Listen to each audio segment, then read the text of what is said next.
Hello everyone. आज हम the great Gupta empire के बारे में पढ़ेंगे। इसकी स्थापना श्री गुप्त ने 320 ईस्वी में की। इसका प्रभुत्व भारत के लगभग सभी उत्तरी भाग में रहा। समुद्रगुप्त का की प्रभुता को दक्षिणी भारत के राजाओं ने भी स्वीकारा, जिसके प्रमाण हमें इलाहाबाद इंस्क्रिप्शन से प्राप्त होते हैं। गुप्ता एज को गोल्डन एज ऑफ भारत भी कहा जाता है। इसका कारण है इस दौरान हुई कल्चरल डेवलपमेंट्स, चाहे वो आर्किटेक्चर के क्षेत्र में हो, लिटरेचर के क्षेत्र में हो या फिर साइंस के क्षेत्र में। इस एज में हुई कल्चरल डेवलपमेंट्स को मद्देनज़र रखते हुए वोल्टेयर, जो कि एक फ्रेंच फिलोसोफर थे, उन्होंने कहा, I am convinced that everything has come from the bands of Ganga. Max Muller कहते हैं, if someone ask under which sky mind was most developed, I shall point towards the Indian. चलिए आज हम Gupta age में scientific development की चर्चा करेंगे। We owe a lot to the Indians who taught us how to count, without which no worthwhile scientific discovery could have been made।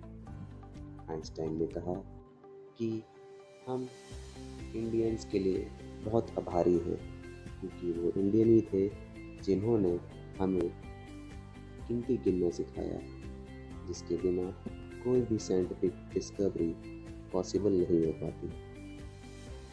Astronomy में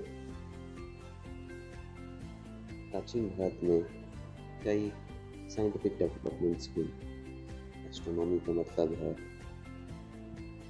वो science जो कि स्टडी करती है स्टार्स को, प्लैनेट्स को, मून्स को।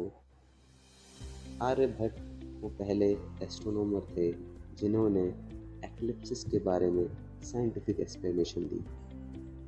उन्होंने बताया कि वो राहु केतु नहीं है जिसकी वजह से एक्लिप्सिस होते हैं।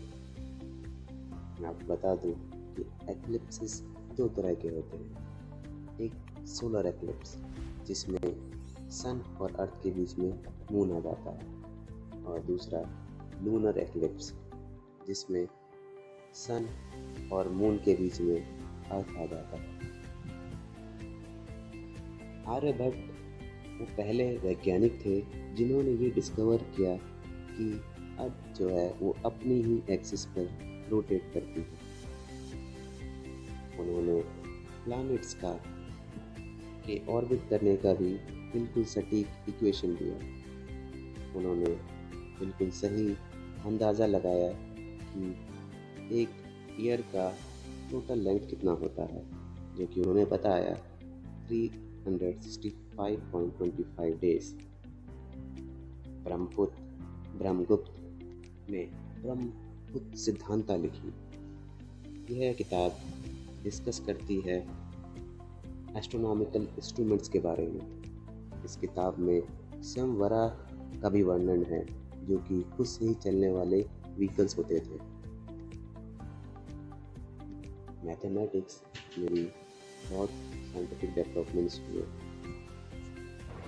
सूर्य सूत्र वेदा से जुड़े वो टेक्स्ट हैं जिनमें डिटेल्स दी गई है कि यज्ञ करते वक्त जो फायर अल्टर्स है उसका माप क्या होगा। इसी सूर्य सूत्र से हमें आज के समय में कहे जाने वाले पाइथागोरस थ्योरम की डिटेल प्राप्त होती है।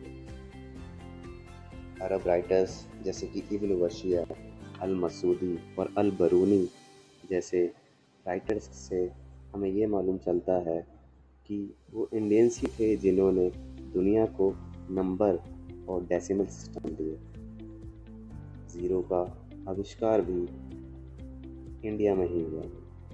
पिंगल अपने किताब चंद्र सूत्र में इसको एक डॉट की आकृति में दर्शाते हैं।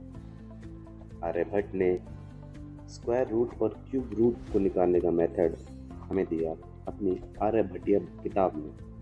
उन्होंने सर्कल की भी प्रॉपर्टीज़ को डिस्कस किया। आर्यभट्ट थे जिन्होंने पाई का 4 दशमलव तक सही मान लिया, जो कि है 3.1416। रहस्यकाली मनुस्मृति, जो कि गुप्ता एज के दौरान की मानी जाती है, इसमें कई टॉपिक्स को डिस्कस किया गया है, जैसे fraction, square roots, arithmetic and geometric progression. Medical field में भी प्राचीन भारत में कई डेवलपमेंट्स हुई। चरक संहिता चरक ने लिखी है। ये किताब आयुर्वेद को डिस्कस करती है।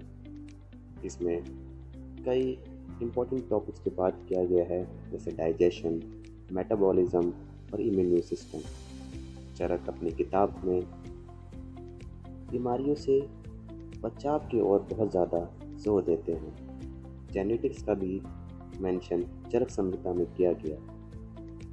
सुश्रुता ने सुश्रुत संहित लिखा, जिसमें सर्जिकल प्रोसीजर्स के बारे में बात की गई है, जैसे कि आँखों का की बीमारी कैटरैक्ट को सही करना।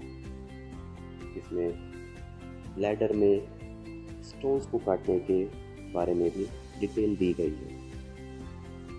मेटलर्जी की बात करें तो आयरन पिलर जो कि मेहरौली में है, वो एक टेस्टिमनी है कि प्राचीन भारत में स्टील डेवलपमेंट ने कितना हाई वाटर मार्क टच कर दिया था।